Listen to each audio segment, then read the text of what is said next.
अस्सलामुअलैकुम सामी। आज मुझे जिस मौजू पर लफ्ज़ शायरी का मौका मिला है, जिसका उन्वान है मुआशियत। मुफलिसी हिस्से लताफत को मटा देती है, बशर को बशर की औकात भुला देती है। आओ उस माँ की ज़बानी भी कोई बात सुने, रोज बच्चों को जो भूखा ही सुला देती है। अपनी इज्जत के भरोसे से जो मजबूत खड़ी, आखिर इकरार को सर अपना झुका देती है। उसके दामन पे लगे दाग यही कहते हैं कि भूख तहजीब के आदाब मटा देती है। सदियालिकार सर्दियों की ठंडी हुई रात, मूल में एक मजबूर माँ अपने नामालूम बच्चे को ईदी सेंटर के बाहर बड़े झूले में डाल जाती है। उसे पूछा गया, क्या तुझे तेरी माँ सताएगी नहीं? इस बच्चे की सिसकियाँ तुझे रुलाएगी नहीं? इसकी चीखें तेरे कानों से टकराएगी नहीं? तो कपकपाती हुए होंठों से मजबूर माँ जब ये जवाब देती है कि मैं अपने पेट की भूख का बर्दाश्त कर सकती हूँ, मगर इस बच्चे का भूख से बिलखना मुझसे देखा न गया, तो इस पर यह कहना बचा बनता है कि खाक पे माँ की मोहब्बत को मिला देती है, भूख तहजीब के आदाब मटा देती है।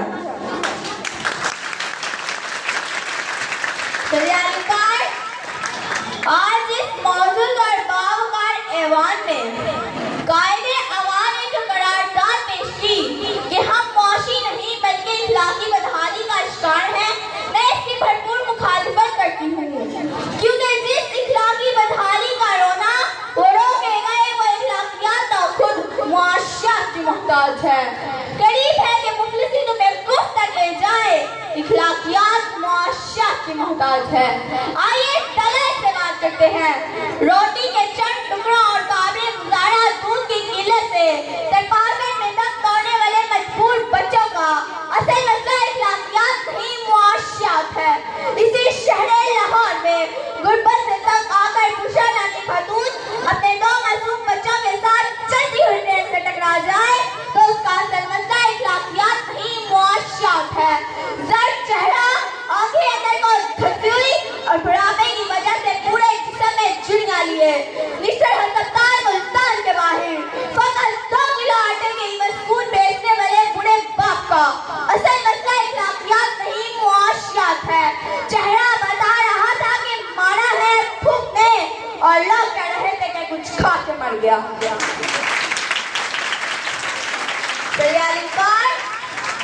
तंगदस्ती, भूख और अपने माशी हालात आला इखलाकियात की जिद है।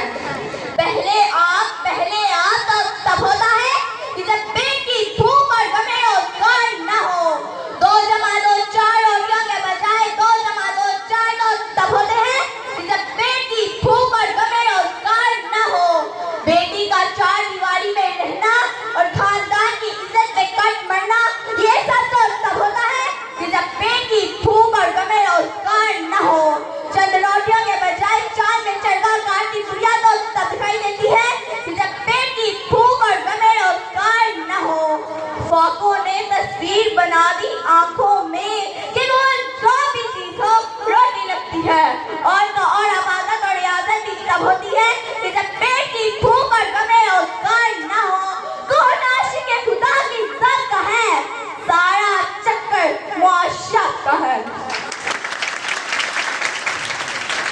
इससे न किसी शख्स की महफूज नहीं। अब तो अपने ही निगहबानों से डर लगता है, धमके के चाहते मालिक को बुरा कहती हूँ। मुझे सूली से नाज़िंदानों से डर लगता है। सदियालिकार इस मुआशियत को मद्देनज़र रखते हुए मैंने देखा, कहीं पे मैंने भूख से बिलखते मासूम बच्चों की आवाज़ें सुनी, तो कहीं पे मैंने मुजरा के फड़के कुत्तों को सैर होते देखा। कहीं पे मैंने बाजार में बिकती आदम की बेटी देखी, तो कहीं पे मैंने वज़ीर आज़म के तन पे लाखों का लिबास देखा। कहीं पे मैंने औलाद राय फ्रॉम के नारे सुने, तो कहीं पे मैंने वज़ीर आज़म और हुक्मरानों के आगे पीछे जाती देखा। मैं क्या बताऊं मैंने क्या क्या देखा।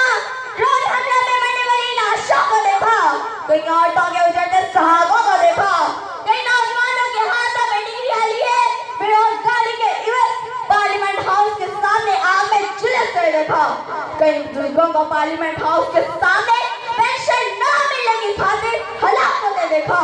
मैं क्या बताऊं मैंने क्या क्या देखा। मैंने इस मुल्क के हर शहर हर कोने में करबला का मैदान देखा। सरियालिकार हमें एक बात तस्लीम करनी होगी कि हम मौशी नहीं बल्कि इखलाकी बदहाली का शिकार है, क्योंकि इखलाकियात तो खुद मुआशरत से मोहताज है।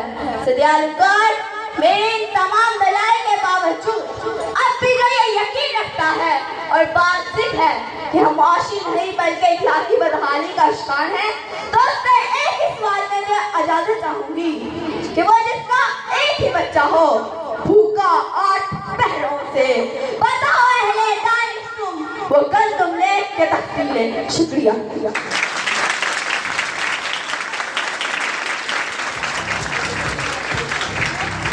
Thank you Ikram.